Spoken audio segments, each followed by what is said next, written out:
अस्सलामुअलैकुम, good morning, सुबह बखैर। Welcome to Geo Pakistan with Huma and Abdullah.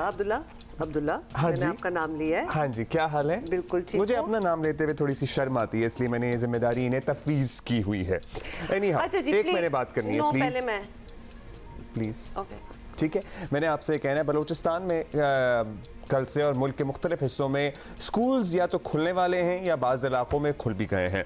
और I was speaking to my sister, और सर्टनली जब नए सेशन शुरू होते हैं और नई क्लासों में जाना होता है बच्चों ने, तो एक रौला सा मचा होता है। और अगर आपके घर में ज़रा से ज़्यादा बच्चे हों, 3-4, तो यूनिफॉर्म, किताबें, बैगों की फरमाइशें भी हो रही होती हैं। लेकिन ट्रेजेडी ये है कि इस वक्त ज़्यादातर बच्चों को उनकी क्लास की किताबें दस्तयाब नहीं हैं, क्योंकि मुल्क में पेपर का बहरान है, किताबें प्रिंट नहीं हुई हैं। सो एक अजीब केओस है। स्कूल वालों को नहीं पता कि उन्होंने किस तरह से पढ़ाना है। बाज़ लोग फ़ोटोकॉपियों से गुजारा कर रहे हैं, बाज़ लोग कह रहे हैं अभी स्कूल शुरू होंगे तो 1-2 महीने बाद तक ये मामला सेटल होंगे। And at the same time I just wanted to say, क्योंकि आपको पता ही है ना हमारे इर्द गिर्द क्या हालात हैं, महंगाई का एक तूफ़ान है जिसमें गरीब तो चलें पिस्ता था ही, लेकिन अब मिडिल क्लास के लिए भी 2 वक्त की रोटी खाना मुश्किल है। तो ये वो टाइम ऑफ द ईयर होता है जब particularly middle class house holds के लिए गुजारा करना बड़ा मुश्किल हो जाता है, क्योंकि ये ज़रूरियात तो बच्चों की पूरी करनी ही होती हैं। ये तो बल्कि ज़रूरियात, ये तो बेसिक्स हैं चीज़ें, तो इनके बगैर तो। और इसमें बाय द वे वो टिफ़िन और खाना और नाश्ते में क्या जाएगा, बच्चों की एक डिमांड होती है। और आपको पता है ये कोर्स के जो सेट होते हैं, ये हमारे ज़माने में हज़ारों रुपए के होते थे, तो पता नहीं अब तो क्या हाल होगा। इवन इन आवर टाइम वो जो बड़ी बाजियाँ और भाई हमारे पढ़ लेते थे ना किताबें, फिर वो हमें पास ऑन होती थी कि दोबारा ख़रीदना किताबें, it's very difficult, it's very expensive. तो अब क्या होगा, किस तरह लोग मैनेज कर रहे हैं। इसलिए कहना था कि अगर if you can help somebody around you, do that. It is that time of the year जब वालिदैन को बच्चों की यूनिफॉर्म, किताबें वगैरह खरीदनी होती हैं। देखिए अब्दुल्ला, वैसे अब सॉफ्ट कॉपी का अब नहीं रुझान आ गया है, नहीं हम फिजिकल हार्ड कॉपी तो चाहिए होती है। अच्छा, वो जो आप बड़े कज़नों या बहन भाइयों से किताबें लेते थे ना, उसका एक फ़ायदा होता था कि वो जो इंपॉर्टेंट पॉइंट्स होते थे ना, वो ऑलरेडी मार्क हुए भी होते थे। और किसी लफ्ज़ का अगर तर्जुमा आपको नहीं पता होता था तो वो ऑलरेडी लिखा होता था। और फिर वो बड़ी एक वेल यूज्ड किताब होती थी, तो लगता था कोई और कर गया है, इसको पढ़ के पी गया है और पास हो गए तो हम भी कर ही लेंगे। मतलब उसकी एक एहसास होता था कि we can also do it. Those used to be good time. Time आपको पता है कि किताब में किस पेज नंबर पे क्या लिखा हुआ है, मुझे याद होता था। आई हैव ऑल्सो, मेरे पास एक किताब हैंड मी डाउन जिसको कहते हैं ना, कि भाई बहनों की कोई किताबें आई हैं जिनमें एक लव स्टोरी भी लिखी हुई थी, तो उससे पता चला था कि किसी को कोई इश्क भी हुआ था स्कूल में। तो इनका रुझान वहाँ था और मेरा रुझान सिर्फ पढ़ने में था। बहुत ज़्यादा, और दोनों बैठे वैसे एक ही जगह पे हुए, सो देख लें, थोड़ा सा इश्क भी हो जाए तो कोई मसला नहीं है। सिर्फ पढ़ाकू होना जरूरी नहीं है। बिल्कुल, स्टिल हियर। अच्छा, मैंने जो बात करनी थी वो बिल्कुल आपने उसको साइडलाइन कर दी है, तो हम बाद में कर लेंगे बात। वैसे मैंने PSL की करनी थी, और I was feeling so bad for Karachi yesterday, because I really want, मतलब हमारा शहर है, हम इधर रहते हैं, तो I wanted to win for Karachi. पता है मोहम्मद आमिर की ज़बरदस्त परफॉर्मेंस के बावजूद कराची नहीं जीत सका, लेकिन आपने कल ही अब आप दोगलेपन से काम ना लें, क्योंकि कल जब मैंने आपसे पूछा था कि आपकी फेवरेट टीम आज के मैच में कौन सी है, तो आपने कहा था because Babar is a part of Peshawar Zalmi, so I would root for Peshawar. अब पेशावर जीत गया है और कराची हार गया है, तो आप यहाँ कराची की हार का गम बना रही हैं। मैं जो हूँ वो हूँ, एवरीबडी नोज, तो अब मैं कुछ छुपा नहीं रही। मुझे हर टीम में मेरे फेवरेट्स हैं, और जब वो जीत जाते हैं मुझे उनके लिए खुशी होती है, और फिर वो जो टीम नहीं जीतती उसमें भी मेरे कुछ फेवरेट्स होते हैं या कोई रीजन होता है, अब मुझे उनका गम भी साथ साथ। It's a very complex situation. मेरी बात सुने, पहले जिंदगी में कल की डेवलपमेंट के बाद कॉम्प्लेक्सिटी कम हुई है, जो आप मजीद कॉम्प्लेक्स सिचुएशन बनाने की कोशिश कर रही हैं। Can we just say it कि कुछ Can we just tell you what has happened? क्योंकि एक सिचुएशन और ज्यादा कॉम्प्लेक्स हो गई है। सुप्रीम कोर्ट ने 90 दिन में इलेक्शन कराने का हुक्म दिया, लेकिन साथ ही कुछ दिन आगे जाने की भी रियायत दे दी है। अब 5 में से समझ लें जरा, 5 में से 2 जजेस ने फैसले से इख्तलाफ किया। जस्टिस मंसूर अली शाह, जस्टिस जमाल खान मंदोखेल ने इख्तलाफी नोट लिखा कि यह केस काबिल समाअत नहीं है। इंतखाबात पर लाहौर हाई कोर्ट फैसला दे चुकी। जस्टिस याहिया आफरीदी और जस्टिस अतर मिनल्ला के नोट से इत्तफाक करते हैं, यानी कि उन्होंने अपने दीगर 2 साथी जजेस का जो नोट है इख्तिलाफी नोट, उसका भी हवाला दिया अपने दिए गए इख्तिलाफी नोट में। मगर फैसले के बाद जो कुछ सामने आया है, इससे अब ये समझना है कि मुश्किल ही है वैसे समझना तो, कि गुत्थी सुलझी है या न जाने और उलझ गई है। इलेक्शन जो है जी 90 दिन में होते हैं या नहीं, और पिक्चर अभी बाकी है मेरे दोस्त जी। बिल्कुल, अभी पिक्चर जो है वो वाज़े ही नहीं है, तो बाकी भी होगी। तहरीक इंसाफ फैसले पर खुश और हुकूमत जो है वो मुतमईन है। वैसे क्या आइडियल सिचुएशन है ना, और एक मुतमईन, दोनों ही सेटल्ड हैं अपने अपने टाइम। ऐसे ना करें कोई वतन, मगर इनमें से किसी एक ने तो जल्दी मिठाई ऑर्डर की है। वैसे Abdullah, let's not get into that. वफाकी वजीर कानून आजम नज़ीर तारड़ समझते हैं कि दरख्वास्तें 4-3 के फ़र्क से खारिज हुई हैं, और अब क्या कहना था ये देख लें पहले। आज की बहुत क्लियर जजमेंट है। 2 मोअज़्ज़ज़ जज साहबान ने कहा कि हम एग्री करते हैं जो फ़ैसला 23 फरवरी को 2 दीगर अरकान जस्टिस याहिया आफरीदी साहब और जस्टिस अतर बिन साहब ने तहरीर की है अपने नोट्स कि ये पिटीशंस मेंटेनेबल नहीं है, ये काबिल समात नहीं हैं। और साथ उन्होंने कहा कि हम ये भी समझते हैं कि वो जो 2 जज साहबान के फ़ैसला जात हैं वो आज के इस फाइनल ऑर्डर का हिस्सा हैं। तो मेरे ख़्याल में इसके बाद ना रिव्यू की ज़रूरत है, ना फर्दर तशरीह की ज़रूरत है। हमारा मौक़िफ़ ये है कि ये पिटीशंस 4-3 से मुस्तरद हो गई हैं। 4 मुअज़्ज़ज़ जज साहबान वो लिखते हैं कि ये काबिल समात नहीं है। समझ में आया अब आपको कुछ। इमरान खान साहब ने कल अपने खिताब में कहा कि पूरी कौम अदालत के साथ खड़ी है। वफाकी वज़ीर कानून का मौक़िफ़ शर्मनाक है। क्यों? लॉ मिनिस्टर ने जो स्टेटमेंट दी है शर्मनाक। फिर से जुडिशरी को तकसीम करने की कोशिश की। 5 मेंबर बेंच ने सबने एक ही चीज कही, 90 दिन के अंदर इलेक्शन होंगे। सुप्रीम कोर्ट का फैसला आ गया, लेकिन एक फिजा मुल्क में बनी हुई है कि फिर भी शायद 90 दिन में इलेक्शन ना हो। सारे कह रहे जो होंगे भी 90 दिन में इलेक्शन या नहीं होंगे। ये शरीफ माफिया और जरदारी माफिया ने इतना नुकसान पहुंचाया पाकिस्तान के इदारों को कि लोगों को इत्मीनान ही उठ गया है। मैं आज अपनी पार्टी की तरफ से, पाकिस्तान की अवाम की तरफ से फिर से अपने सुप्रीम कोर्ट को ये पूरा यकीन दिलाता हूं कि हम सब आपके साथ खड़े हैं। अच्छा जी, तो लिहाजा बॉटम लाइन ये है कि सुप्रीम कोर्ट ने इलेक्शन कमीशन को सदर मुमलिकत से मशवरा करके इंतखाबात की तारीख तय करने का हुक्म दिया है, और अदालती फैसले के बाद लगता है कि इलेक्शन कमीशन का असल इम्तिहान अब शुरू हो गया है। लेकिन इंतखाबात का इन्हिसार उसी बात पर होगा कि इलेक्शन कमीशन को हुकूमत और दीगर इदारों से कितना ताउन मिलता है। अब लेट्स सी कि इलेक्शन कमीशन की इंटरप्रिटेशन क्या है। वफाकी वज़ीर कानून की इंटरप्रिटेशन तो हमने आपको दिखा दी। 90 डेज इलेक्शन होने हैं, तो नई चीज क्या है ये इसमें? जिम्मेदारियों का तयन होना था, वो कुछ हुई है, साथ ही में कुछ गुंजाइश भी मिली है। देखें फैसला जो है ना, आपको समझाता हूँ। इमरान खान साहब ये कहते हैं कि 3-2 से फैसला आया है जी, और हुकूमत का यह मौक़िफ़ है कि 4-3 से फैसला आया है। यानी कि जो हुकूमत का मौक़िफ़ है वो 4-3 से मान लिया गया है, और इमरान खान साहब का ये कहना है कि उनका मौक़िफ़ 3-2 से माना गया है।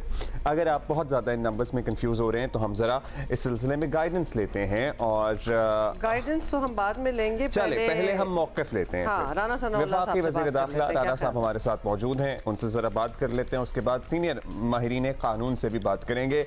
शुक्रिया राना साहब। राना साहब, आईनी ज़रूरत तो थी ही, अब सुप्रीम कोर्ट का फैसला भी आ गया है, इसलिए डायरेक्ट सवाल यही बनता है कि पंजाब और खैबर पख्तूनख्वा में इंतखाबात कराने जा रहे हैं आप लोग या नहीं? जी, पंजाब और खैबर पख्तूनख्वा में इलेक्शन जो है वो फेडरल गवर्नमेंट ने नहीं करवाना, वो इलेक्शन कमीशन ने करवाना है। तो वो इलेक्शन कमीशन का मामला है, अदालत का फ़ैसला है।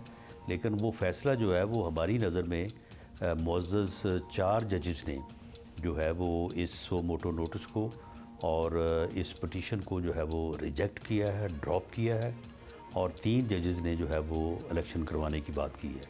इसलिए हमारी राय में या हमारी समझ में जो है ये फ़ैसला 4-3 से जो है वो इस हक़ में है कि ये इलेक्शन जो है वो इस तरह से नहीं होने चाहिए।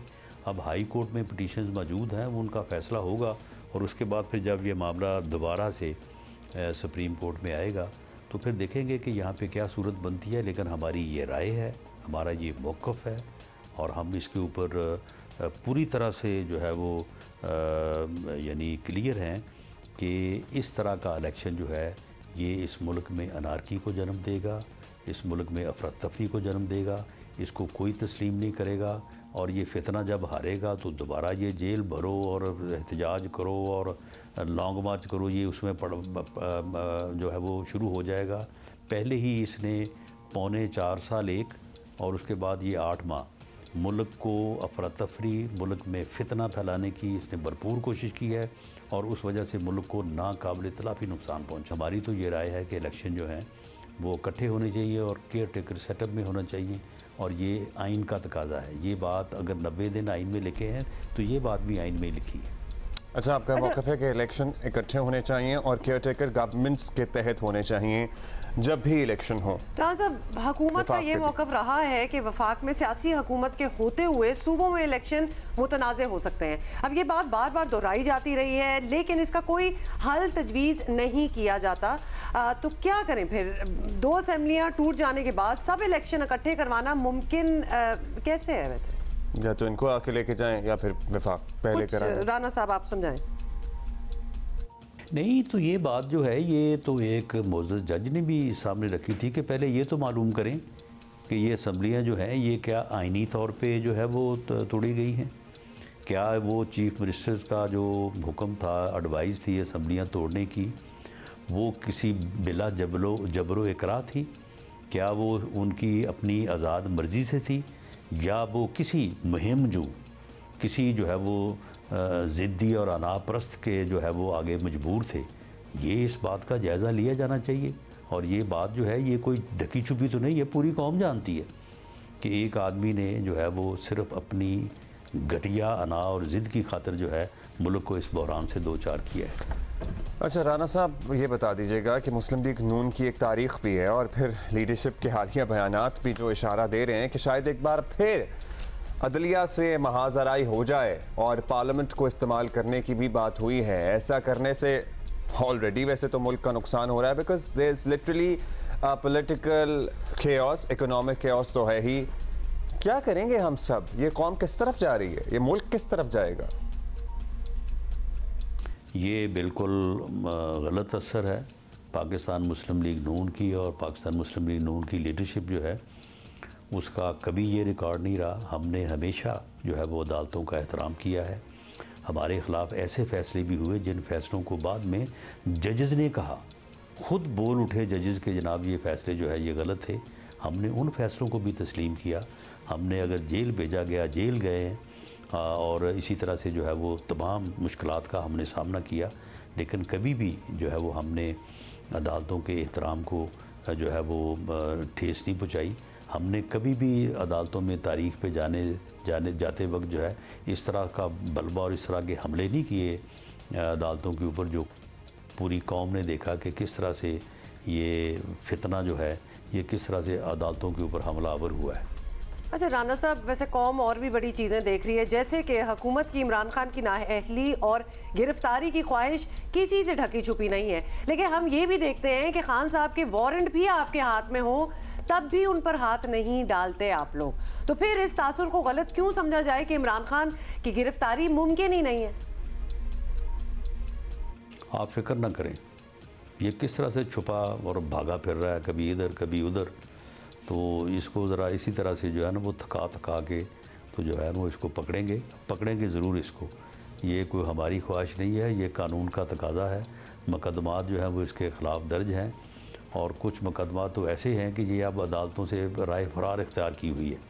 ये तोशाखाना में पेश नहीं होगा, ये मैं आपको आज कह रहा हूँ, क्योंकि इसे पता है कि मैं चोर हूँ, मैंने चोरी की है, घड़ी चोरी की है मैंने, तोशाखाना के ऊपर मैंने जो है वो डाका डाला है, तो ये नहीं पेश होगा। ये वो टेरियन वाइट के केस में भी पेश नहीं होगा। इसे पता है कि मैंने झूठ बोला है, मैंने जो है वो गलत बयान अल्फी दिया है, तो लेकिन इसको लाएँगे इंशाल्लाह और ये इन अदालतों में इसको पेश करेंगे। तो ये जो है वो ये ख्वाहिश नहीं है, ये कानून का तकाजा है जो कि पूरा होगा। चलें, आपकी ये ज़रूर ख्वाहिश या आपके मुताबिक ये कानून का तकाजा है, लेकिन मौक़ों के बावजूद कल आप जियो पे ही बैठे हुए कह रहे थे कि मौका तो था जब वो अदालतों में पेश हो रहे थे, उस वक्त भी गिरफ्तार करने का वारंट भी आ गए थे, लेकिन आप नहीं हाथ डाल सके। तो सर्टनली या तो कोई सियासी मसलहत है या आपकी कोalition गवर्नमेंट में से आपको गो अहेड नहीं मिल रहा। शुक्रिया राना साहब। और राना साहब, हमारे बिल्कुल ऐसी कोई ख्वाहिश का इजहार नहीं किया था, तो इसलिए आप इनकी फिक्र छोड़ दें। हाँ। Abdullah, we need to move on because हमारे बड़े गेस्ट हैं, क्योंकि हमने ये बात समझनी है कि एक्चुअली ये सुप्रीम कोर्ट का जो जजमेंट आई है, what does that actually implicate.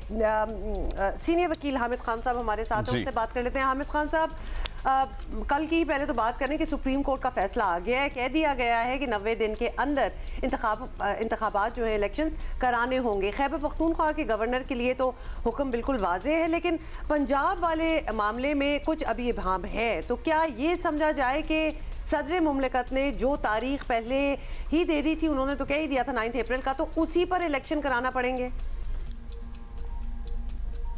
मतलब ये है कि 90 दिन में कराना पड़ेगी और थोड़ी सी गुंजाइश भी रखी है, और वो ये रखी है कि अगर कुछ दिन इस वजह से कि जो ज़रूरियात हैं इलेक्शन शेड्यूल की, उसके लिए अगर मिनिमम टाइम और चाहिए होगा 90 दिन से ऊपर, तो वो भी ले सकते हैं।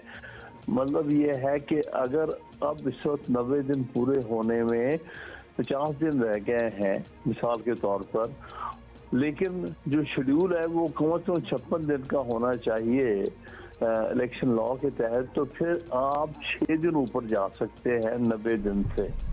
तो 90 के 95, 96 भी हो सकते हैं। लेट्स सी कि इलेक्शन कमीशन इस पे अब क्या इंटरप्रिटेशन करता है और क्या अपना फैसला करता है। खान साहब, हुकूमती मौक़िफ़ ये है कि फैसला 3-2 से नहीं 4-3 से आया है और फैसले का कोई असर नहीं होगा, इसको अपील में लेके जाने की भी ज़रूरत नहीं है। अगर हुकूमत ये तय करी बैठी है कि इस फैसले पर अमल नहीं करना और 90 दिन की कोई भी बंदिश नहीं माननी, तो क्या होगा? क्या लगता है आपको? सुप्रीम कोर्ट कोई एक्शन ले सकती है? कंटेम्प्ट में मामला जा सकता है? ऐसी कोई बात नहीं। सुप्रीम कोर्ट ये जो इसकी तशरीह कर रहे हैं बिल्कुल गलत कर रहे हैं, बेबुनियाद कर रहे हैं, क्योंकि जो बेंच बना है वो 5 का बेंच है और फैसला जो है 3-2 से है। जो 2 और इसमें इंक्लूड करने की कोशिश कर रहे थे वो उस बेंच का हिस्सा नहीं रहे थे जब से ये आखिर में हेयरिंग शुरू हुई, लिहाजा ये फैसला 3-2 से है।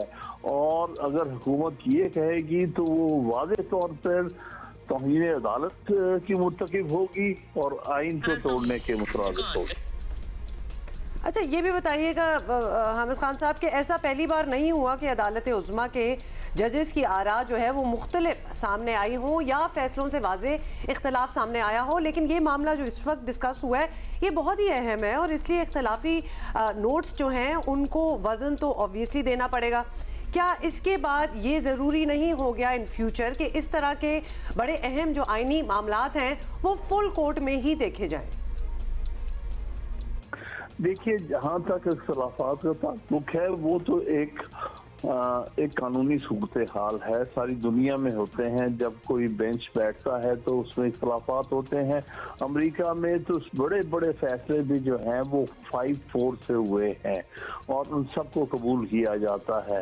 इसलिए इख्तलाफी नोट जो है वो एक तारीख का हिस्सा होता है कि आइंदा कभी किसी वक्त ऐसी सूरत हाल में उस इख्तलाफी नोट को अदालत देख सकती है कि क्या वो व्यू दुरुस्त था कि नहीं, लेकिन उस पर अमल दरामद किसी सूरत में नहीं हो सकता। जो कानून या जो फैसला है जिस पर अमल दरामद होना है वो अक्सरियत का फैसला होता। ठीक, बहुत शुक्रिया। हमने हुकूमती मौक़िफ़ भी ले लिया और पाकिस्तान तहरीक इंसाफ के सीनियर रहनुमा और सीनियर वकील हामिद खान साहब भी हमारे साथ मौजूद थे। तो PTI की इंटरप्रिटेशन क्या है वो तो हमें पता ही था, लेकिन हामिद खान साहब ने भी क्लियर कर दिया। अब इसी पे ज़रा एक और राय लेते हैं। हमारे साथ कानूनदान अब्दुल मोइज़ जाफरी मौजूद हैं। बहुत शुक्रिया अब्दुल मोइज़, आपने वक्त दिया। अब्दुल मोइज़, बताइएगा कि सुप्रीम कोर्ट का फैसला तो आ गया, लेकिन इलेक्शन कमीशन अब किस तरह से इंटरप्रिटेशन करता है? We will all wait for that. 90 दिन में इलेक्शन होंगे नहीं होंगे, ये सुप्रीम कोर्ट ने कह दिया है कि होंगे तो सही, कुछ गुंजाइश दी है। क्या लगता है आपको, मामला सॉर्ट आउट हुआ है या फिर जो हुकूमत दलील दे रही है उसमें वजन है? जी बहुत शुक्रिया। पहली बात तो ये कि सुप्रीम कोर्ट ने ये नहीं पाबंद किया कि 90 दिन के अंदर इलेक्शन कराएं। सुप्रीम कोर्ट ने ये ऐलान किया है कि आइन कहता है 90 दिन के अंदर इलेक्शन होंगे, यानी कि ये वाजे कर दिया कि ये आइनी इम्पेरेटिव है। लेकिन उसके साथ साथ ये भी कहा क्योंकि अब वक्त बहुत ज़्यादा ज़ाया हो चुका है और क्योंकि इलेक्शन के अमल को इलेक्शन कमीशन को शुरू से लेकर आखिर तक ले जाने के लिए तकरीब 54 दिन चाहिए होते हैं, तो ये मुमकिन है कि 90 दिन की जो डेडलाइन है ये पामाल हो। बट ये जानते हुए कि ऐसा होगा, इलेक्शन कमीशन को जल्द अज जल्द अपनी मुशावरत शुरू करनी चाहिए और पंजाब के सिलसिले में सदर के साथ मुशावरत और पख्तूनख्वा के सिलसिले में पख्तूनख्वा के गवर्नर के साथ मुशावरत, और इस मुशावरत से जल्द अज जल्द हमें इलेक्शंस की तरफ जाना चाहिए क्योंकि वो आईनी फर्ज जो है वो जल्द अज जल्द पूरा होना चाहिए। That is the position the court has taken. अब उसके बाद एक मजे का खेज किस्म की पोजीशन हमारे लॉ मिनिस्टर साहब की तरफ से आई है, जिसको I was shocked to hear Azam Tarar sahab से दिस कि ये 4-3 फैसला है। ऐसा नहीं है। जब 9 मेंबर बेंच थी तो उसके अंदर 4 जज साहिबान पे अलग अलग वजूहात की वजह से उन्होंने अपना जहन दिखा दिया। इस हवाले से क्या है, इजाजुल एहसन साहब और मज़ाहिर नकवी साहब के हवाले से ये बताया गया कि उन्होंने सुओ मोटो क्योंकि भेजा है तो उन्होंने अपना जहन दिखा दिया कि ये मामला जो है वो उनकी नज़र में बनता भी है और ये डायरेक्शन देनी भी चाहिए। और उसके अलावा जस्टिस मिनल्ला और जस्टिस याया अफरीदी साहब ने फिर उस सुओ मोटो लेने के बाद अपना जहन दिखा दिया, ये कहते हुए कि ये सुओ मोटो लेना बनता नहीं है और इसको फुल कोर्ट होना चाहिए। लिहाजा फिर चीफ जस्टिस ऑफ पाकिस्तान ने अपनी सवाबदीद के अंदर ये फैसला किया कि ये 9 मेंबर बेंच को रिकॉन्स्टिट्यूट होकर 5 मेंबर बेंच बनना चाहिए। अब जब बेंच एक दफ़ा रिकॉन्स्टिट्यूट हो गई तो ये पिछले वोट्स जो हैं वो ना इधर के रहे ना उधर के, अब ये 5 मेंबर बेंच रह गई। उसके अंदर जो बाकी पुराने मेंबरान थे उनकी जो भी राय हो उसको आप होल्ड ओवर के तहत नहीं रख सकते। हालांकि मंसूर अली शाह साहब ने अपने फैसले में डिसेंट के अंदर ये कहा है कि हम उनके से मुत्तफिक हैं, तो उन्होंने वो अपने इत्तेफाक का इजहार किया है, अपने वोट को उनके वोट के साथ नहीं डाला है। और हुकूमत इस तरह अगर पढ़ रही है तो वो बिल्कुल अगेंस्ट प्रोसीजर है, खिलाफ तवक्को भी है वकला के लिए, क्योंकि ये पोजीशन मजे का खेज है। It has no bearing in law. अच्छा चलें, ये भी बताइएगा और कि इलेक्शन कमीशन का एक मौक़िफ़ रहा है कि उन्हें एक मखसूस वक्त इलेक्शन तारीख के ऐलान के बाद भी तैयारी के लिए दरकार होगी, तो बज़ाहिर तारीख आ भी जाए तो 90 दिन में इलेक्शन मुश्किल लग रहा है। फिर इलेक्शन कमीशन ऑफ पाकिस्तान के पास क्या क्या चॉइसेस हैं? जी देखिए, यही जानते हुए सुप्रीम कोर्ट ने गुंजाइश दी है और वो गुंजाइश नहीं देते अगर उनके पास उनको लगता है कि ये हो सकता है, क्योंकि इलेक्टोरल प्रोसेसेस के अंदर जो आईनी फराइज पूरे करने हैं उसके अंदर 54 दिन तक लग सकते हैं। इसीलिए सुप्रीम कोर्ट ने कहा है जो 90 दिन की डेडलाइन है उस तक के अंदर 54 दिन नहीं रहे हैं तो जाहिर है फिर ये डेडलाइन अबूर होगी। लेकिन अगर अबूर हो तो ये जानते हुए हो कि ये डेडलाइन अबूर हो रही है और वो फर्ज था जो कि अब पूरा नहीं हुआ तो कम अज कम वायलेट हो, तो लिहाजा कोर्ट ने ये स्पेस दे दी है कि इलेक्शन कमीशन जो है वो अपने ये तमाम मामलात प्रेसिडेंट के साथ और गवर्नर के साथ मुशावरत करते हुए सामने रखे कि हमें कम से कम इतने दिन चाहिए। और उस मुशावरत का फिर नतीजा मैं समझता हूँ ये निकलना चाहिए कि सदर और गवर्नर जो हैं वो उनको कहें कि ठीक है फिर जितना जल्दी हो सके आप करें और नतीजतन जितना जल्दी इलेक्शन हो सके और जितनी कम वायलेशन में हो वो बेहतर है। बहुत शुक्रिया आपका माहिर कानून अब्दुल मोइज़ जाफरी हमारे साथ मौजूद थे। इनकी भी ये राय है कि जो इंटरप्रिटेशन हुकूमत की है वो मज़े का केस है, वो दुरुस्त नहीं है, क्योंकि बेंच रिकॉन्स्टिट्यूट हो चुका था। जो 9 रुकनी बेंच था उसमें से 4 लोग अलग हो गए थे, उसके बाद एक नया बेंच बना था जिसमें 5 जजेस थे, जिसमें से 3-2 का फैसला हमारे सामने आ गया है, जिसके मुताबिक यही कहा गया है कि आइन के मुताबिक इलेक्शन 90 दिन के अंदर ही होने चाहिए और थोड़ी सी गुंजाइश तैयारी वगैरह के लिए छोड़ी गई है। लेकिन हुकूमत बज़िद है इस मामले पर कि हमने तो नहीं मानना, अपेरेंटली हमारी मर्जी हमारी इंटरप्रिटेशन, आप मान जाएं ख़त्म करें काम को। खैर एनीवे लेकिन उस बात में भी वजन है कि 2 एग्जिस्टिंग सूबाई हुकूमतों के तहत वफाक के इलेक्शन इन्हीं सूबों में कैसे हो सकते हैं, वो भी एक आइनी तकाजा है और वो तो नज़र ही आ रहा है, शोर शॉर्ट पॉलिटिकल केओस है वो तो इन द मेकिंग। हाँ अच्छा, आर यू दैट पर्सन जिसको अपने पासवर्ड्स नहीं याद रहते? Why are we having this conversation? We should have this conversation sometime later in the show or in the week. लेकिन अभी हमने आपको HPL PSL का जरूर बताना है। 17वें मैच में पेशावर ज़ल्मी ने कराची किंग्स को हरा दिया है। पेशावर ज़ल्मी ने कराची किंग्स को 198 रन का टारगेट दिया। टारगेट ठीक ठाक किस्म का था। किंग्स की टीम मुकर्ररा ओवर्स में 8 विकेटों के नुकसान पर 173 रन बना सकी और इस तरह कराची किंग को 24 रन से शिकस्त का सामना करना पड़ा है। और इवेंट में आपको पता है कि कराची की ये 5वीं शिकस्त हो चुकी है। And I'm feeling so bad Karachi Kings के कप्तान इमाद वसीम ने टॉस जीतकर पहले should we go into the detail of हाँ बिल्कुल फील्डिंग का फैसला किया और पेशावर के खिलाफ कराची आगाज जो था वो अच्छा था, इट वाजंट सो बैड। और रावलपिंडी में होने वाले मैच में मोहम्मद आमिर ने अपने पहले ही ओवर में मोहम्मद हारिस और बाबर आजम को आउट होते हुए मुझे अच्छा नहीं लगा, को 0 पर पवेलियन की राह दिखाई। और इसके बाद मोहम्मद आमिर ने अपने दूसरे ओवर में भी किसको साइम अयूब को आउट किया। So Aamir was in great form yesterday. और एक मौके पर पेशावर ज़ल्मी के महज 2 रन्स पर 3 खिलाड़ी लिटरली आउट हो चुके थे, लेकिन बाद में आने वाले खिलाड़ियों ने मतलब कमाल कर दिया। टॉम कोलर और हसीबुल्ला खान और रोमन पाउल ने बिलतरतीब 56, 50 और 64 रन की इनिंग खेली और टीम को इब्तदाई पहुंचने वाले नुकसान से बाहर निकाल लिया और स्कोर बोर्ड पर सजा दिया 198 रन का हदफ। जवाब में कराची किंग्स 178 रन ही बना सकी। और कप्तान जब शुरू में मतलब मुझे लग रहा था इनके लिए इतना भी करना बड़ा मुश्किल होगा, but they fought back. Imad Wasim 57, he is in great form. और मैथ्यू वेड 53 रन बनाकर नुमाया रहे। इसके अलावा और जो सूरत हाल थी वो आपके सामने ही है। मैच हार गया। आज के 2 होंगे लाहौर कलंदर, पहले मुल्तान सुल्तान, और 2 मैचेस होंगे और दूसरे मैच में इस्लामाबाद यूनाइटेड। नहीं अभी होंगे नहीं ये मैच। मैं आपको पॉइंट्स बता रहे हैं कि सबसे पहले कौन है, तो जल्दी आपको बता दें कि इस वक्त लाहौर कलंदर पहले, LQ, मुल्तान सुल्तान दूसरे और इस्लामाबाद यूनाइटेड तीसरे नंबर पे है। I'm so happy, all my teams. वैसे कोई भी यहाँ होती तो वो सारी मेरी टीमें होती, because all the teams are. और चूंकि नंबर 1 पे लाहौर कलंदर हैं तो लाहौर कलंदर के ऑलराउंडर राशिद खान हमारे साथ मौजूद हैं। राशिद, शुक्रिया आपने वक्त दिया। राशिद, लाहौर कलंदर फिर इस पर तब ऐसा लग रहा है पीछे हटने को तैयार नहीं है। हर टीम को आप लोग टक्कर का मुकाबला दे रहे हैं। डिफेंडिंग चैंपियंस काफी स्ट्रॉन्ग नजर आ रहे हैं। क्या समझते हैं कौन सी टीम एक्चुअली आपको टफ टाइम दे सकती है? वेल ये T20 है और कोई भी टीम जो है ना अच्छा खेल सकती है ऑन अ डे।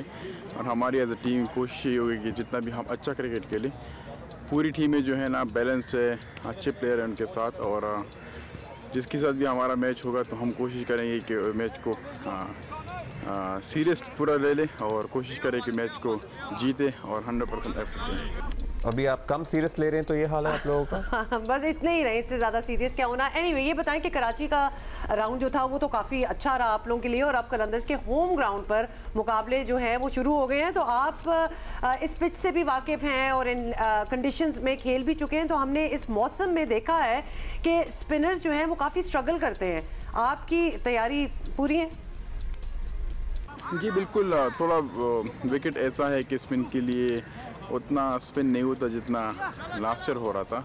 बाउंड्रीज भी थोड़ा छोटी है, तो फिर भी एज अ स्पिनर आपको जो आपके स्किल्स है, जो आपका एक्सपीरियंस है, उसको इस्तेमाल करके आप यहाँ पे कामयाबी हासिल कर सकते हो। तो थोड़ा मुश्किल होता है, लेकिन फिर भी वही है कि टफ सिचुएशन में अगर आप अच्छी परफॉर्मेंस करते हो, अच्छी बॉलिंग करते तो वही जो है ना उसी से बेहतर प्लेयर बन जाते। तो कंडीशन टफ है, लेकिन फिर भी जो स्किल्स है और जो टैलेंट है, जो एक्सपीरियंस है, उसको यूज़ करके अच्छी बॉलिंग करनी पड़ती है। अच्छा, आप ये बताइएगा लास्टली कि आप खुद अपनी नेशनल T20 को लीड भी करते हैं और इस फॉर्मेट में आपकी कारकर्दगी से कौन लिटरली वाकिफ़ नहीं है, लेकिन लाहौर कलंदर को लेकर अब भी ये तासुर है कि बतौर बॉलिंग यूनिट टीम बहुत अच्छी है, बैटिंग में थोड़ी बहुत शायद कुछ कमी है। व्हाट डू यू से, वुड यू एग्री, या आप समझते हैं कि आपकी बैलेंस टीम है?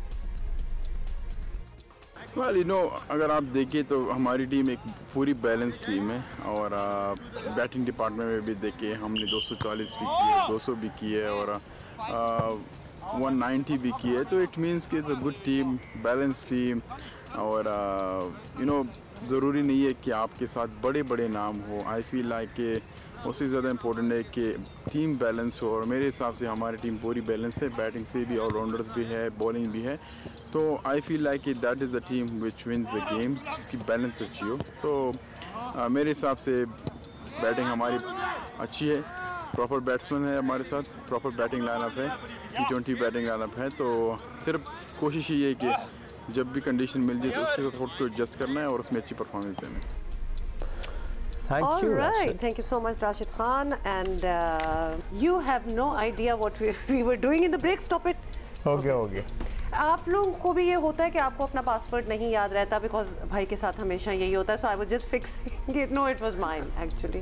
मैं नहीं एडमिट करना चाहती थी। आपको पता है देयर मुतादिद ऐप्स राइट नाउ जो कि आपके पासवर्ड सेव कर सकते हैं आपके लिए। अदरवाइज अगर आप बिल्कुल उन चीज़ों पे भरोसा नहीं करते तो आप कागज़ पेंसिल पे कहीं लिख के रख सकते हैं, बिकॉज आज के ज़माने में you know this can create really big problems for you. It can and also आपको पता है ना कि अब डिजिटल सेंसस भी होने स्टार्ट हो चुका है, बल्कि 1 मार्च से शुरू हो जाना है। तो उसके लिए भी आपको बहुत सी चीज़ें हैं, वो ऑनलाइन अपनी डिटेल्स देनी होंगी और पासवर्ड्स भी याद रखने होंगे। तो हाँ, लेकिन हम दोबारा से आपको रिमाइंडर दे दें कि आपने अपने पासवर्ड्स, अपने अकाउंट के पिन्स, अपने अकाउंट की डिटेल कभी भी किसी से भी टेलीफोन कॉल या फ़ोन पे शेयर नहीं करनी है, कोई आपसे इंक्वायर कर रहा हो तो, ठीक है। और फिर CNIC नंबर, मतलब बहुत सी अपनी जो इन्फॉर्मेशन होती है जो सेंसिटिव होती है वो याद भी रखें और अपने पास रखें, और इतना रैंडमली बहुत स्कैम होती हैं चीजें, आपको पता है बहुत स्कैम लिखा हुआ आ गया। एनीवे बाद में मैं पढ़ूंगी, ये हो जाएगा, बस कंफर्म कर लें आप। नहीं बट मैंने आई डिडंट रीड इट। अच्छा चलो ठीक है, बट एनीवे फॉरगेट दैट, ये हम बाद में करेंगे। बिकॉज यू रिमेंबर एक जेल भरो तहरीक स्टार्ट हुई थी और ना जेल भरे गए और तहरीक भी नहीं, पंजाब से तो लोगों ने। अब भरना एक और चीज़ होती है, और वो टोकन बीच में 2-4 लोग या चलो 80 आ जाएं, 100 भी हो जाएं, तो उसको भरना नहीं कहते, ठीक है, ओके। तो जी जेल भरो तहरीक जो थी उसके साथ यही होना था और यही हुआ, और इमरान खान की जेल भरो तहरीक 1 हफ्ते ही में सिमट गई है। मेरा तो ख्याल है ठप्पी होगी, और उनका अंजाम भी नजर आ रहे हैं ना, उनका अंजाम भी एक्चुअली से पहले भी चीजें हो चुकी ना। प्रेसिडेंट हैज बीन सेट, जैसे कि लॉन्ग मार्च था, धरने थे, ये सारी एक ही चीज़ है, एक ही कड़ी है actually, which they never really take off. हालांकि इमरान खान मुल्क भर की जेलें भरने के दावे कर रहे थे, और एक दफ़ा दोबारा सुन लें। हम सारे तैयारी करें जेल भरो तहरीक, और हम इंशाल्लाह पाकिस्तान के सारे जेलों भर देंगे ताकि इनका शौक पूरा हो जेलों का। मैं कॉल दूंगा, आप सब तैयारी करें जेल भरो तहरीक, और जैसे मैं आपको सिग्नल करूंगा तो सारे हमारे लोग निकलेंगे और हम अपनी जाके गिरफ्तारियां देंगे, ताकि इनको पता चल जाए कि कौम खड़ी किधर है। जेल भरने से तो इनको नहीं पता लगा कि कौम किधर खड़ी है। और वैसे ही कितना कॉन्फिडेंस चाहिए इंसान में कहने के लिए कि जैसे मैं कहूँगा आप जाकर गिरफ्तारी दे दें, और हम जी भाग रहे होंगे, मतलब सारे पीछे रह जाएं, हम पहले देंगे। जब मैं उसी टाइम अपनी जमानतें करा रहा हूँगा, लेकिन जब मैं कहूँगा तो आपने जरूर गिरफ्तारी देनी है। मुझे ना जस्टिस नासिरा जावेद इकबाल साहिबा की गुफ्तगू इसमें याद आती है, इतनी ऐप थी ना, उसके बाद किसी एक्सप्लेनेशन की जरूरत नहीं थी। एक्चुअली उन्होंने तो बात, और उनकी तो एक स्टैंडिंग है, और उनका ये कहना तो बहुत ही बड़ी बात है, हालांकि हम भी यही कह रहे थे, but when she said it also कि भाई खुद अपनी जमानतें कराएं, अपनी बेल लें और हम जाके जेल में जाएं, ये कैसे हो सकता है। एनीवे आपको साथ ही ये बता दें कि इमरान खान के पास जेल भरो तहरीक शुरू करने का भी जवाब था, और अब खत्म करने का भी obviously he always has something, और if he never has then he coins it up। हाँ, then he makes it up। अमेरिकी साजिश शादियां। आज के फैसले के बाद जो हमने जेल भरो तहरीक थी उसको हमने अब ख़त्म किया, और इंशाअल्लाह हफ्ते को, सैटरडे को, हफ्ते को मगरिब के बाद हम पूरा लॉन्च कर रहे हैं अपनी इलेक्शन कैंपेन। 22 फरवरी से लाहौर में जेल भरो तहरीक का आगाज हुआ। पहले दिन शाह महमूद कुरैशी, असद उमर, मुराद रास, सेनेटर वलीद इकबाल, उमर सरफराज चीमा ने गिरफ्तारियां दी। शाह महमूद कुरैशी शिकवा करते पाए गए, पुलिस उन्हें ना जाने कहां ले जा रही है। आप अंडर अरेस्ट हैं और आप प्रिजन वैन की तरफ चले। मैंने मुज़ाहमत नहीं की और मैं प्रिजन वैन की तरफ चला आया। न जाने कहाँ ले जा रहे हैं, मेरा ख्याल था CCPO ऑफिस लेकर जाएंगे, लेकिन वो गुजर चुका है और कहीं और लेकर जा रहे हैं। जहाँ भी लेकर जाएंगे वो पता चल जाएगा। और मेरा पैगाम ये है कि कारकुन हर कस्बे में, हर शहर में, हर सूबे में मुतहरिक हो जाएं, बाहर निकले, जेल भरो तहरीक का हिस्सा बन जाएं। अच्छा चलें, ये सब कुछ आपने देख लिया। और फिर हुआ क्या था, अगले ही दिन गिरफ्तार अफराद के रिश्तेदार, उनके दोस्त अहबाब रिहाई के लिए अदालत पहुंच गए, जहां इस मामले पर कह के भी लगे, by the way Khyber Pakhtunkhwa ने तो हद कर दी, PTI का एक बंदा भी गिरफ्तार ना हुआ। तो ये जोक ही है, आई एम सॉरी टू से। और इससे पहले फवाद चौधरी 2 दिन की गिरफ्तारी पर, याद है ना आपको, आंसू बहाते नजर आए थे। मतलब जितना भी हम उनके लिए बैड फील कर लेते, लेकिन what did you expect. You know what, मुझे तरस नहीं आता, नो सिंपैथीज हियर, बिकॉज यही लोग थे जो फिरौन बने बैठे थे। I am sorry but yes. और जो पीका ऑर्डिनेंस में इनसे सवालात किए जाते थे सहाफ़ियों की तरफ से, तो कहते हैं 6 महीने की ये लोग बातें करते थे। तो कहते हैं क्या हुआ, कोई 6 महीने जेल में रह लेगा तो क्या होगा, 2 दिन में आपकी हालत पतली हो गई, मतलब आंखों से आंसू। और दूसरों के मामले में किस ढिठाई से 6 महीने जेल में रहने को आप जायज़ करार देते थे और कहते थे क्या हुआ 6 महीने बाद छूट जाएगा। है वैसे हमारे पास सॉरी, वैसे इनके साथ ये जो इंटरव्यू हो रहा था, जो क्लिप दिखाया है, जो सवालात भी किए जा रहे थे ना, बड़ा दुख हो रहा था। क्यों भाई, मतलब एनीवे ये क्या कहते थे, जब आप वो सुन लेंगे ना तो फिर आपको ज़्यादा, हाँ फिर आपको ज़रा बेहतर समझ आएगी। अनबिलीवेबल कि दूसरों के लिए क्या ख्वाहिशात ये रखते हैं कि 6 महीनों में what's the big deal type इनका एटीट्यूड है, खुद 2 दिन में खत्म हो गए। How can you do that? I hope के लोग जो हैं ये 2 क्लिप्स को जरा साथ रख के देखें कि ये इनका कोई अवाम के लिए कोई दर्द नहीं है, अपने लिए देखा है किस तरह रोए और दूसरे के लिए 6 महीने साल। जब ये हुमा तख्त नशीं थे ना, तो इन्हें अपने खुदा होने का भी उतना ही यकीन था। और बात होती है आप, मतलब you have been a part of every party there was and perhaps will be, बाकी रहे ना रहे यू विल बी देयर। तो इस किस्म की बातों से राना सनाउल्लाह ने भी जेल भरो तहरीक की नाकामी पर इमरान खान को आड़े, वो तो लेते ही एसएस पे भी ले लिया उन्होंने आड़े हाथों। सुनने जरा शौक है, वो बात करता है कि जी मैं बहुत पॉपुलर हूँ, तो भाई ये फिर और कौम मेरे साथ खड़ी है, तो ये जेल भरो तहरीक का तुमने हशर देख लिया है ना, कि तुम कहते थे कि कौम मेरे साथ खड़ी है, हज़ारों लोग गिरफ्तारियाँ पेश करेंगे, तो तुमने जो है वो पूरे मुल्क में जो है वो जोर लगा के देख लिया। मेरा ख्याल है कि 100-125 बंदे जो है वो टोटल इकट्ठे हुए, और जो गए हैं जेल में वो भी वहाँ पे जो है वो अब तरले मिन्नतें कर रहे हैं कि जी हमें बाहर निकालें। ये है आप लोगों का हाल कि आपसे जो है वो 5-6 दिन की जेल जो है वो भी नहीं जो है वो काटी जाती। मेरी तो पूरी कोशिश है कि इसको पकड़ा जाना चाहिए, और ये जो है ना वो तो बाकी तो जो है वो 6 दिन को 8 दिन बाद उन्होंने चीखें उनकी आई है ना, इसकी आपको पहली रात ही जो है वो चीखें सुनाई देंगी।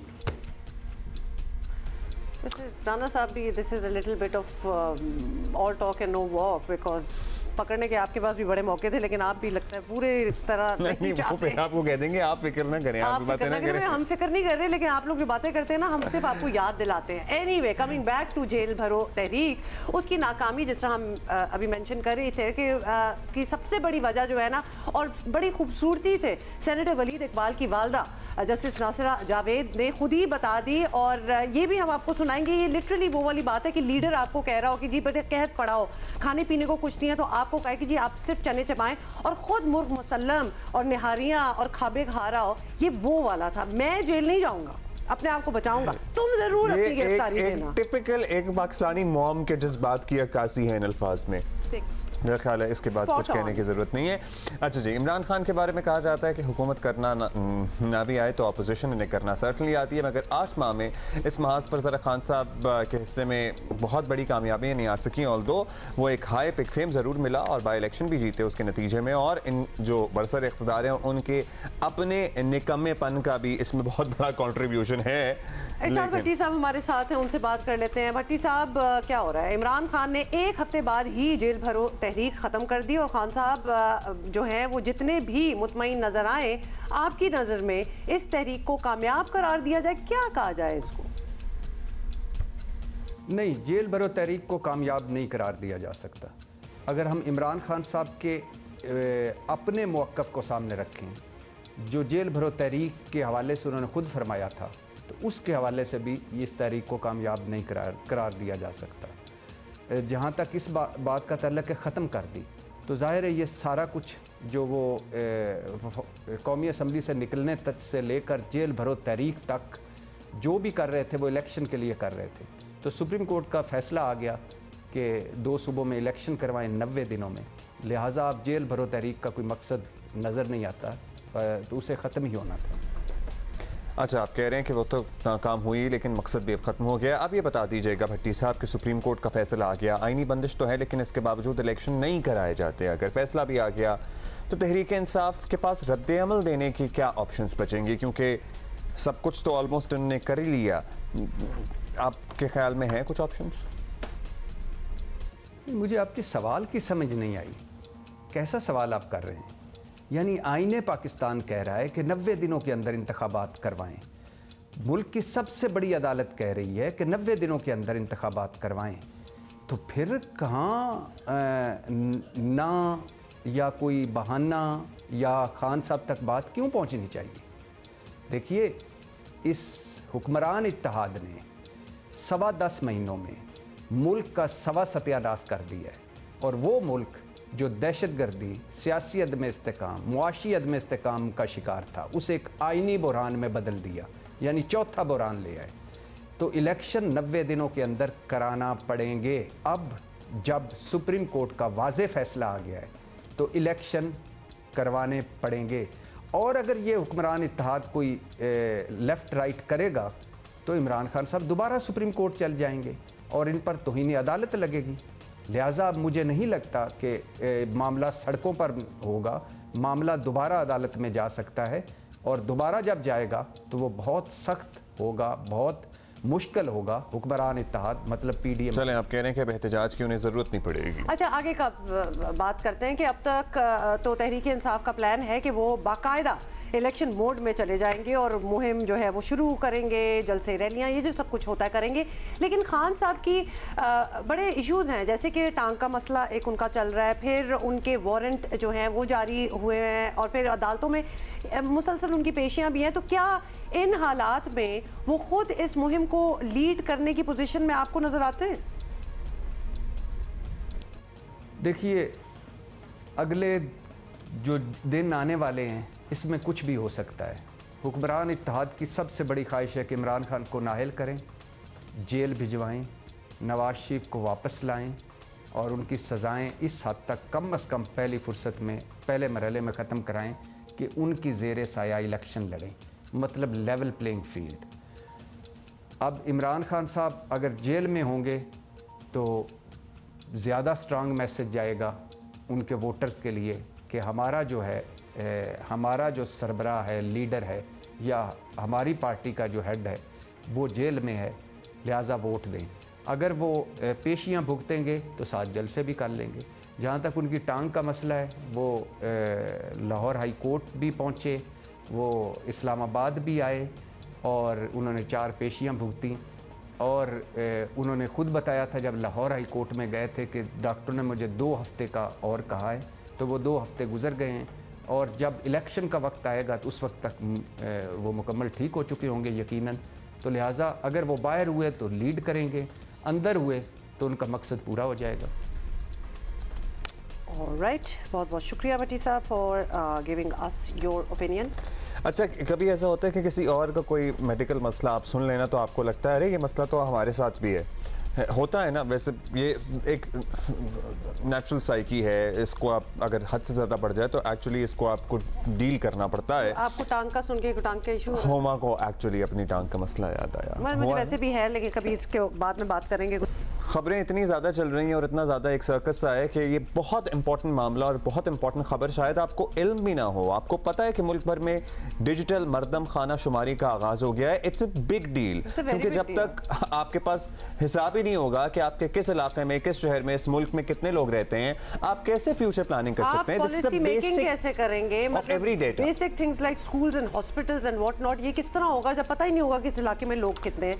तो it is very important, very Paramount, और हम सबको इसमें हिस्सा लेना है और अपने खानदान डिजिटल मरदम खाना मरदम खाना शुमारी से क्या मुराद है, इस सिलसिले में तारिक मोइन सिद्दीकी हमारे साथ हैं, वो हमें समझा रहे हैं इस रिपोर्ट में।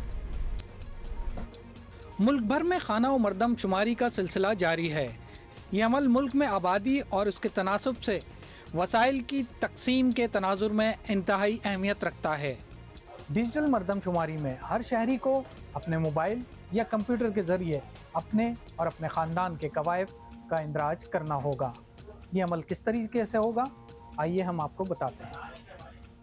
रजिस्ट्रेशन के अमल से गुजरकर हर शहरी को पासवर्ड मिलेगा और इसके ज़रिए वो अपना डिजिटल मरदम शुमारी फॉर्म भरेगा और तस्दीक के बाद मोबाइल पर UTN नंबर वसूल करेगा। ये नंबर दिखाकर खाना शुमारी के लिए आने वाले स्टाफ से इसकी तस्दीक की जा सकेगी। डिजिटल मरदमशुमारी का पहला मरहला इख्तिताम को पहुंच रहा है। दिलचस्प अमर यह है कि अवाम की अक्सरियत इससे आगाह ही नहीं है। मुल्क के तुल अर्ज़ में ना तो इंटरनेट की सहूलत मौजूद है, ना ही हर शख्स कंप्यूटर या स्मार्ट मोबाइल से वाकिफ़ है और ना ही इतना ख्वांदा है कि दर्ज हिदायत पढ़ सके। हुकूमत के ऐसे सेंटर्स भी मौजूद नहीं हैं जो लोगों का इंदराज कर सकें, ना ही सियासी जमातों या समाजी तंजीमों ने ऐसा कोई इंतज़ाम किया है। इस चीज़ का कोई मालूम नहीं है कि भाई मरदमशुमारी हो रही है या कोई टीम आई है हम लोगों से पूछ करने के लिए कि भाई कितने बच्चे हैं या क्या हिसाब किताब है। जी मुझे नहीं है पता मरदमशुमारी का, ठीक है ना आज तक कोई टीम आई है, अभी तक कोई भी टीम नहीं आई इधर। आम शहरी अब तक खाना और मरदमशुमारी से मुकम्मल आगाह नहीं, ना ही इसकी सरकारी सतह पर भरपूर तशहीर की गई है। मुख्तसर वक्त में खाना और मरदमशुमारी जैसे इस अहम काम के मुकम्मल नताइज हासिल करना मुश्किल होगा। कैमरा और रिपोर्टिंग टीम के साथ तारिक मुईन सिद्दीकी, जियो न्यूज़, कराची। इसी सिलसिले में बात करते हैं। सरवर गोंदल साहब हमारे साथ मौजूद हैं, focal person on digital census PBS। बहुत शुक्रिया गोंदल साहब। गोंदल साहब, अब देख ही लिया आपने, लिटरली हमारे इर्द गिर्द भी लोगों को नहीं पता। खैर आपको मदऊ करने का मकसद भी यही है ताकि हम भी इस कैंपेन का हिस्सा बन सकें, लोगों को बताएं कि खाना और मरदमशुमारी हो रही है। बिकॉज हमें लास्ट टाइम अपने बचपन का याद है कि बहुत शोर शराबे के साथ मरदमशुमारी की अनाउंसमेंट्स होती थी। पता नहीं क्यों हम एज ए बच्चे बड़े एक्साइटेड होते थे, लेकिन इस पर डिजिटल है और बिल्कुल ही मुख्तलिफ है, तो ऑब्वियसली समझने की ज़रूरत भी है। गोंदल साहब बताइए आप, ये किस तरह होगा? ये बहुत अच्छा क्वेश्चन आपने किया कि और जो मैंने रिपोर्ट भी अभी देखी है, तो मैं ये बताना चाहूँगा कि हमारे जो रिपोर्ट चली जिसमें बताया गया कि हमें पता नहीं है, हमारे घर में कोई आया नहीं है, तो ये मैं बात बताना चाहूँगा, इसके अपने कुछ फेज़ थे। अब ये देखें, जब आप डिजिटल मरदमशुमारी कर रहे हैं और पहला साउथ एशिया में पहली दफ़ा ये इतनी बड़ी डिजिटल एक्सरसाइज हो रही है पाकिस्तान के अंदर, तो इसके फ़ेज़ थे। पहला फ़ेज़ था कि आपने उसको पोर्टल पे जाके करना है। आप पोर्टल के लिए हमने 20 फरवरी को दिया था, और ये मैं बात यहाँ पे कि आपकी क्योंकि इतनी ज़्यादा व्यूवरशिप है और हमें ये आपने मौका दिया कि हम लोगों को बता सकें, तो उसमें आपको ये बताना ज़रूरी है कि जो पहला फ़ेज़ था जिसके अंदर हम ये कर रहे थे, डिजिटल कर रहे थे, अपनी सेल्फ इनमरेशन पोर्टल लॉन्च की थी। ये ऑप्शनल है, ये ज़रूरी नहीं है कि हर बंदा उसके अंदर जाए और वहाँ पे उसको, ये एक फैसिलिटी है, एक सहूलत दी गई है पाकिस्तान में कि आप उसके अंदर जाएं। आपको उसके अंदर बड़ा सिंपल सा प्रोसेस है कि आपने मोबाइल नंबर उसके अंदर देना है पोर्टल के अंदर। पोर्टल का एड्रेस आपके ऑलरेडी नॉलेज में है कि self.pbs.gov.pk, इस पे जाएं। सिंपल से 4 स्टेप करने हैं और आपने उसका मोबाइल देना है। मोबाइल से आपको UTN कोड मिलेगा। आप जब उसके फॉर्म नज़र आएगा, फॉर्म पे आप अपना डाटा सबमिट कराएं और सबमिट करने के बाद आपको एक कोड मिलेगा जिसको आपने संभाल के रखना है। और हमारा अमला जो है इसकी वेरिफिकेशन और नीचे ज़मीन पे आपके घर में आने के लिए ये 5 तारीख, अभी 5 मार्च से हम इसको स्टार्ट करने जा रहे हैं। तो इसलिए जो है कि ये ज़रूरी नहीं है कि हर बंदा करे, ये एक फैसिलिटी है जो अभी हमने तमाम लोगों के लिए ये दी है। लेकिन गोंदल साहब, आपकी एक्सपेक्टेशन है कि डिजिटाइज अगर ये हो रहा है, डिजिटल वे है करने का, आपकी एक्सपेक्टेशन ये है कि ज़्यादातर लोग जो होंगे एटलीस्ट जिनकी रसाई होगी इंटरनेट पे या कुछ, तो वो कर लेंगे, खुद ही कर लेंगे, और उसके बाद ऑफ कोर्स तहकीक भी की जाएगी और उसको वेरीफाई कर लेंगे आपके लोग घर आके भी, ऐसा ही है? नहीं, मैं ये बताना चाहूँगा कि हमारा नुमाइंदा हर 2 सूरतों में आपके घर में आएगा।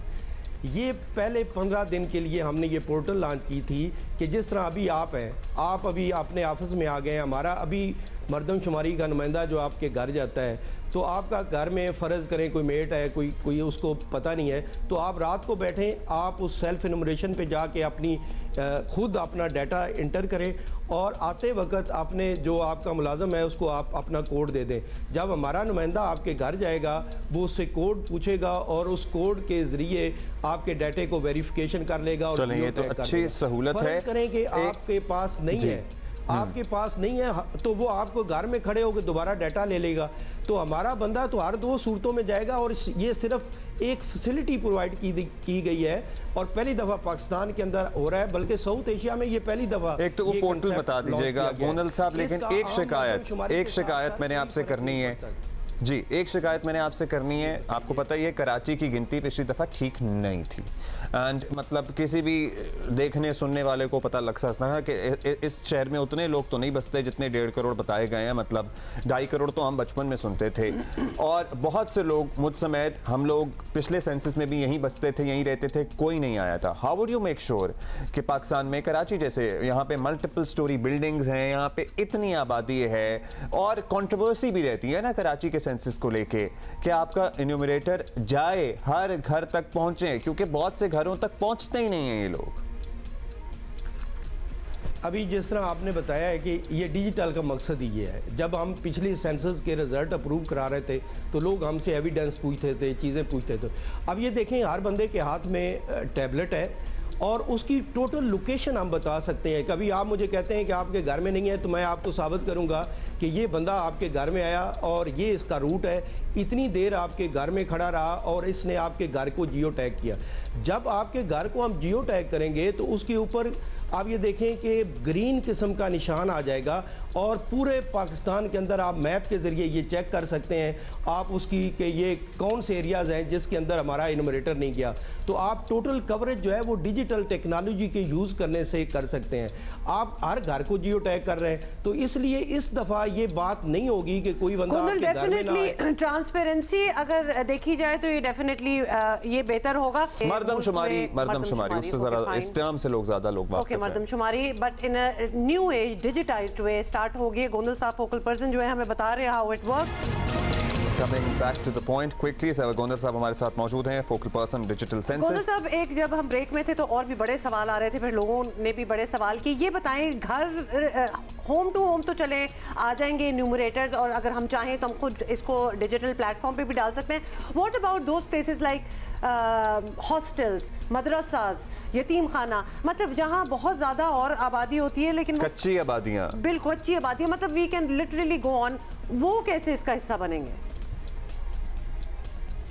बड़ा अच्छा क्वेश्चन किया आप लोगों ने। अब ये देखें कि सेंसस का जो मकसद होता है वो पॉलिसी प्लानिंग होता है। कोई हॉस्टल में रहता है, कोई कच्ची आबादी में रहता है, किसी जगह पे रहता है, उसको तमाम फैसिलिटीज़ चाहिए।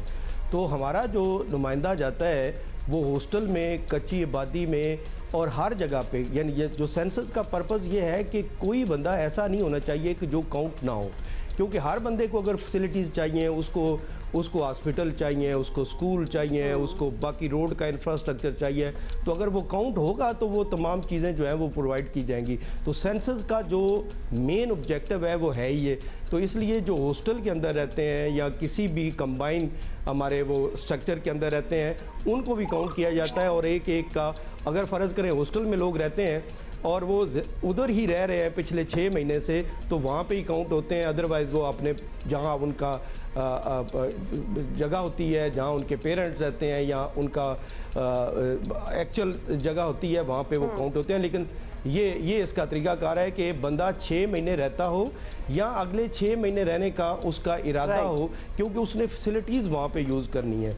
तो मैं आपकी वसातत से ये बात क्लियर करना चाहूँगा कि एक बंदा कराची शहर के अंदर रहता है और वहाँ की वो फैसिलिटीज़ यूज़ कर रहा है, तो ये नहीं हो सकता कि वो बाद में KP के किसी एरिया के अंदर काउंट हो जाए, पंजाब में किसी जगह पे काउंट हो जाए। उसको वोट दर्ज कराने का हक जो है वो इलेक्शन कमीशन ने दिया है कि वो अपने परमानेंट जगह पे भी करा सकता है, अपनी टेम्परेरी जगह पे भी वो अपना वोट का इंदराज करा सकता है, लेकिन काउंट वो वहाँ पे होगा जहाँ की वो फैसिलिटीज़ यूज़ कर रहे हैं। सेंसस का वोट से कोई ताल्लुक नहीं है। तो अगर आप किसी नौकरी कारोबार के सिलसिले में किसी लाखों करोड़ों लोग पाकिस्तान में ऐसे हैं, हम समेत जो पैदा कहीं और हुए थे, रहते कहीं और थे लेकिन अब कहीं और रहते हैं, तो हम लोग कराची में काउंट होंगे या वो तमाम लोग जो जहाँ नौकरी करते हैं, कारोबार करते हैं, वहाँ काउंट होंगे? जी, जहाँ की आप फैसिलिटीज यूज कर रहे हैं आप वहाँ पे काउंट होते हैं। ये अच्छा, आप ये बताइए कि शिकायत हम दर्ज करा सकते हैं। अगर मुझे शिकायत है, मेरे पास इंटरनेट नहीं है, पाकिस्तान में सैकड़ों लोग ऐसे हैं, करोड़ों लोग जिनके पास स्मार्टफोन या फिर कोई इंटरनेट इस तरह पोर्टल तक नहीं एक्सेस कर सकते, मेरे घर कोई नहीं आया, कोई हेल्पलाइन है, कोई SMS है जिस पर मैं शिकायत दर्ज करा सकूं कि भाई मेरे घर किसी को भेज दें? आप ये देखें कि इस वक्त हमारी जो UN नंबर चलता है 0800-575-774, ये नंबर पे आप कॉल कर सकते हैं। इसके अलावा मैं आपको बताना चाहूँगा कि हमने सेंसस सपोर्ट सेंटर 495 पूरे पाकिस्तान के अंदर हमारे सेंसस सपोर्ट सेंटर बने हुए हैं। अब आपके इल्म में है कि पहली दफ़ा अगर हम मरदमशुमारी करने जा रहे हैं, वो भी डिजिटली करने जा रहे हैं, तो हर तहसील के अंदर कमो बेश हमारे 200, 250, 300, 400 न्यूमरेटर जो हैं उनके हाथ में टैबलेट है। तो यकीनन उस टैबलेट को आपने ठीक भी कराना है, उसका डाटा सिंक भी करना है, उसके अंदर आपको और भी प्रॉब्लम आ सकता है, आपके सॉफ्टवेयर अपडेशन हो सकती हैं। तो इसलिए पूरे पाकिस्तान में इदारा शुमारियात ने ये हर तहसील के अंदर जो हमारा असिस्टेंट कमिश्नर है उस लेवल पे सेंसस सपोर्ट सेंटर बनाए हैं, जहाँ पे आप अपनी उनको हम कंप्लेंट सर्वर सेंटर भी बोलते हैं, लेकिन हमारे ऑनलाइन नंबर भी हैं, हमारे SMS गेटवे भी हैं कि जहाँ पे आप बात कर सकते हैं। पाकिस्तान के इदारा शुमारियात के अंदर कॉल सेंटर चल रहे हैं। जी गोंदल साहब, लोगों में एक ओवर द ईयर्स थोड़ा सा एक रेजिस्टेंस और एक थोड़ा सा शक भी आ गया है with the security and safety of their data online. तो ये आप लोग गारंटी कर रहे हैं कि जब हम अपना डेटा सारा ऑनलाइन जिस पोर्टल पे डाल रहे हैं वो सिक्योर है, मिसयूज नहीं होगा? बहुत अच्छा क्वेश्चन आपने किया। हम एक तो पाकिस्तान ब्यूरो ऑफ स्टैटिस्टिक जो है वो स्टैटिस्टिक की बात करता है, आपके इंडिविजुअल डाटा को वो किसी के साथ शेयर नहीं करता। एक्ट के तहत हमारा जो पाकिस्तान ब्यूरो ऑफ स्टैटिस्टिक का एक्ट है उसके अंदर ये बड़ा वाज़े क्लियर है। अब आपने फिज़िकल डाटा सिक्योरिटी की बात की कि जो हम ये सारा टैबलेट पे कर रहे हैं, आप ये देखें जो हमारे टैबलेट हैं इनके अंदर उस एरिए की सिम लगी हुई है, यानी जैज़ अगर आपके एरिया में काम कर रहा है, यू फोन कर रहा है, आपका टेलीनॉर कर रहा है, उस एरिया के मुताबिक सिम जो है उसके, तो हमने सेंसस का इंट्रानेट बनाया हुआ है हमारे पास। ये आपको ये बताना चाहूँगा कि टीम्स की सिक्योरिटी के भी इंतजाम हैं सेंसिटिव इलाकों में? यस और नो सर, टाइम बहुत कम है। टीम्स की सिक्योरिटी के जी इस वक्त हमारे पास जो पाक आर्मी के तकरीबन 86,000 लोग जो हैं वो पाक रेंजर के और जो लोकल लेवल पे जो परसों मुझे डीसी मलिक से कराची में लगा था। Sorry that is all the time we have. Thank you so much for being with us. जल्दी से आपको बता दें self.pbc.gov.pk this is the portal ID जहां जाके आप अपना you can be a part of this, you have to be a part of this, everybody has to be counted. See you tomorrow. आज क्वेटा का मैच है, बलोच सकाफत का दिन है, जीतना चाहिए उन्हें।